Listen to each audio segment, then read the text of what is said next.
It's the Kyle Hyman Show on Redeemer Radio. This is Kyle Hyman, and with us today to talk about the Supreme Court, some of the decisions that have recently happened, and the recent opening is Rick Garnett from the University of Notre Dame. Thanks for being here, Rick. My pleasure. We're wrapping up Religious Freedom Week in the United States, and there's a couple big Supreme Court cases that were just recently released regarding religious freedom. Can you give us a little primer on the Masterpiece Cake Shop case and why the ruling is important for our listeners? Sure. Well, Masterpiece Cake Shop involved a man by the name of Jack Phillips, who runs a bakery and engages in what he regards as sort of artistic creation of various cakes, including wedding cakes. Mm-hmm. And he declined to create a custom cake for a celebration of a same-sex wedding. Mm-hmm. The regulators in Colorado, which is where he was, determined that his refusal violated that state's discrimination laws because in that state, as in most states, businesses are not allowed to discriminate on the basis of sexual orientation. So Mr. Phillips said the government's requirement that he create this cake, that he, in effect, express an idea that he doesn't believe, it violated both his religious freedom and his free speech rights. And it's interesting, for most of the litigation, the focus was probably on the free speech part of the claim, because the Supreme Court has said many times that the government's not only not permitted to censor what you want to say, but it's not allowed to require you to say things you don't want to say either. And it's also it's well established that sometimes conduct is expressive. So that's the way people were thinking of the case. The religious freedom issue, in a sense, was in the background. But at the Supreme Court, Justice Kennedy was very focused on the fact that some of the Colorado officials, when they were handling Phillips's case, had revealed a kind of hostility toward or bias toward Phillips's religious beliefs. They'd really condemned his beliefs for being kind of equivalent to using religion to justify slavery or the Holocaust and so on. And so Justice Kennedy insisted, and the Supreme Court, by a vote of 7-2, ruled that because of this bias, because of this anti-religious hostility, the actions of the Colorado regulators against Phillips were unconstitutional. But it's a pretty narrow ruling. You know, they didn't tell us very much about how should we handle, as a general matter, these conflicts between gay rights and anti-discrimination laws on the one hand, and traditional religious beliefs about marriage and sexuality on the other. So There will be more of these cases in the future. Yeah, because I think people got really excited by, at least on the religious freedom camp, got really excited by the ruling, but it doesn't necessarily set a precedent. Is that correct? Well, it's a precedent. It's just a pretty narrow one, and the principle that it affirms is longstanding, right? But it doesn't tell us whether in a future case where, you know, let's imagine it comes from pick a state, Washington, and the regulators don't say sort of prejudicial or biased things, would someone in Jack Phillips' situation win?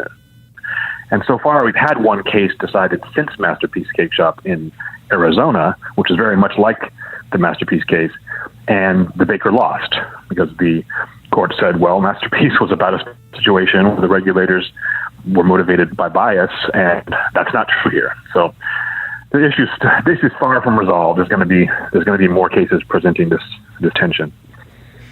And then the pro-life movement had their eyes on another case that was just recently decided, and the justices ruled against a California law that required a pro-life pregnancy center to post notices about abortion. Can you tell us about that case and what that means for pro-life workers going forward?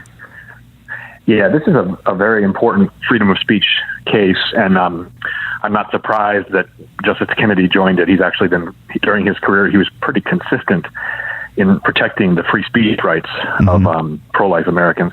So what California was doing basically was requiring these crisis pregnancy centers to post information about where women could get publicly funded abortions. Obviously, these crisis centers exist for the purpose of trying to help women make the choice for life.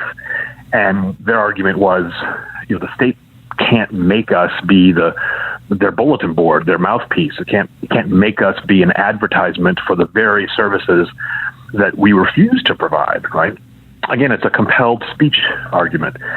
And the crisis pregnancy centers could rely on a number of Supreme Court cases going back to the famous Pledge of Allegiance case where the court said, the government can't make you profess ideas with which you disagree. So this was important. And another feature of it that was important was that Justice Thomas was very clear in rejecting the idea that just because speakers are professionals, just because they're engaged in the practice of a profession, whether that's law or medicine or what have you, that doesn't mean they lose their free speech rights. So California basically tried to argue that the government should have more leeway in regulating quote unquote professional speech, and the court rejected that. So this is good. The wrinkle for the pro-life side is this: we can expect pro-choice lawyers to argue that this ruling means that states may not require abortion providers to provide women with information about adoption. The theory would be, well, if we can't make the crisis pregnancy centers talk about abortion, then we shouldn't be able to make the abortion providers talk about adoption either. So that argument is going to be made on the basis of this case. Well, isn't part of that is forcing a pro-life pregnancy center to provide information with something that they find objectionable, that of abortion, versus an abortion facility providing information about another option of adoption, which we would hope that nobody is against the concept of adoption. Does that provide a little bit of difference there? That's a reasonable distinction. Another one would be that it's one thing for a state to say, you have to provide women with all the information about a medical procedure that you're about to perform, and that includes the possibility of alternatives to the medical procedure. Whereas the crisis pregnancy centers aren't in the business of providing women with a medical intervention. So the whole informed consent model doesn't really apply. That's good. We're talking with Professor Rick Garnett from the University of Notre Dame, talking about some of the recent Supreme Court decisions and also the big news that came out just, 2 days ago about a man who you mentioned twice here, Justice Anthony Kennedy, announced his retirement. Were you surprised by that? I wasn't. I won't pretend that I knew it was going to happen, but Justice Kennedy is 81 years old, and he's been on the court for 30 years, and he has grandchildren. So it ought not to have been a surprise that he retired. My general view is that more justices should require when they're younger, frankly. But certainly it's caused a lot of, to put it mildly, discussion. I'm not sure. My Twitter feed doesn't seem to be talking about anything else. Yeah. And you might have a little bit of a bias in your Twitter feed, but as your perspective as a Catholic who studies constitutional law, can you talk a little bit about the legacy of Justice Kennedy, maybe some of the positive and negative? Yeah, Justice Kennedy is often misunderstood, I think. People will refer to him as, a swing justice. And the suggestion seems to be that, he changed his mind a lot, or he was inconsistent, or what have you. But that's not really true. It wasn't that he was vacillating or inconsistent. It was just that he had a cluster of pretty deeply held views that are atypical, kind of eclectic, right? So Justice Kennedy was very libertarian on free speech issues. His record is probably, with the possible exception of Justice Thomas, the most kind of civil libertarian on speech of any justice we've ever seen. I mean, whether it was, virtual child pornography or whether it was pro-life protesters, if it was a free speech case, then almost every time Justice Kennedy was going to go with the free speech claim. He had an understanding or a view of what the role of the court is, and it was a pretty aggressive one. That is, he really thought that the court had a special role to play in supervising American politics and addressing the controversial issues of our day.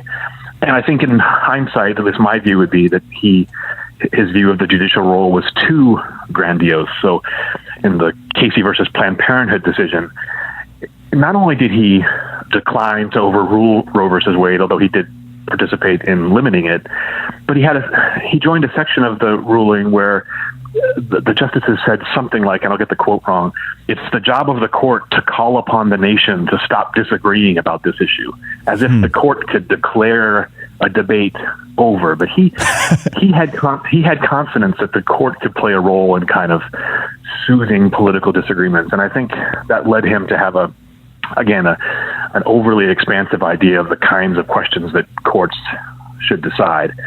So, it's certainly fair to say that his record is one that's generally speaking conservative, if that, put that word in quotes or whatever. He was pretty good on church-state issues. He was on the side of school vouchers. Mm-hmm. He was very interested in issues of federalism. He tended to be fairly law and order in criminal justice issues. But where he wasn't, again, in quotes, conservative, I think, was in these hot-button issues surrounding abortion and especially gay rights and same-sex marriage, mm-hmm. where he really did think that because these laws were interfering with his understanding of autonomy and dignity, that it was just, they were too important to leave these issues to the political process, that the court had to come in and declare the right answer. And that's the aspect of his legacy, I think, that for many people on my side of the kind of jurisprudential debate are going to be critical of, I think. Sure. They're too aggressive in terms of his thinking about the role of the court. Well, and with the vacancy, President Trump will nominate a replacement for Justice Kennedy, and that nominee will then have to be approved by the Senate. So what should we be looking for in a good candidate for the next Supreme Court justice? Well, I think the qualities of a good nominee are the same regardless of who the president is. I mean, we want people who are well-qualified, well-trained, have good judgment, good character.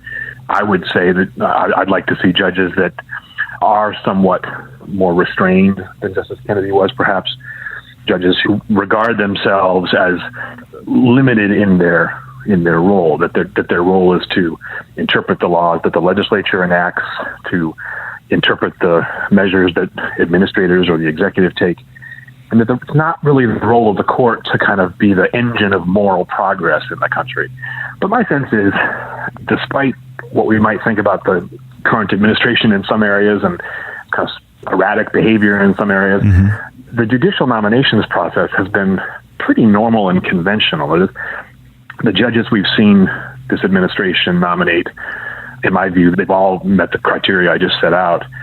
And they're all people who, let's say a President Mitt Romney would have considered as well.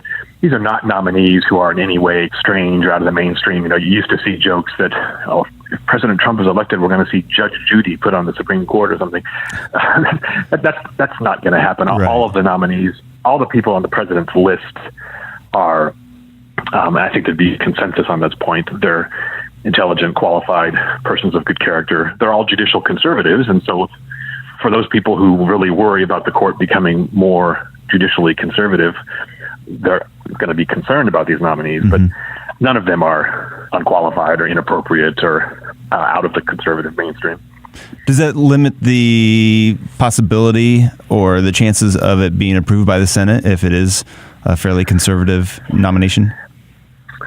Well, so far we've seen, and this could change obviously, but so far we've seen that the Republicans in the Senate, whatever else they might disagree on, have been consistently getting behind President Trump's qualified nominees. And I guess I expect that to continue. We've also seen some of the more moderate Democrats joining the Republicans and approving some of these judicial nominees. And mm-hmm. we might see that as well, especially frankly, for Democrats who are trying to hold themselves out as being kind of bipartisan and more moderate. They might not want to vote against a qualified nominee. On the other hand, this is getting outside of my area of expertise, but there is a fair bit of frustration out there because of the fact that the Republicans didn't vote on President Obama's nominee, right. Judge Garland. And I think there'll be some Democrats in the Senate who will think, well, turnabout is fair play. But because of changes that were made in the filibuster rules in the Senate, you only need a majority. You don't need 60 to confirm a justice. And at least for now, the one side has a majority. Any nominations or potential nominations, I guess, that you are particularly excited about?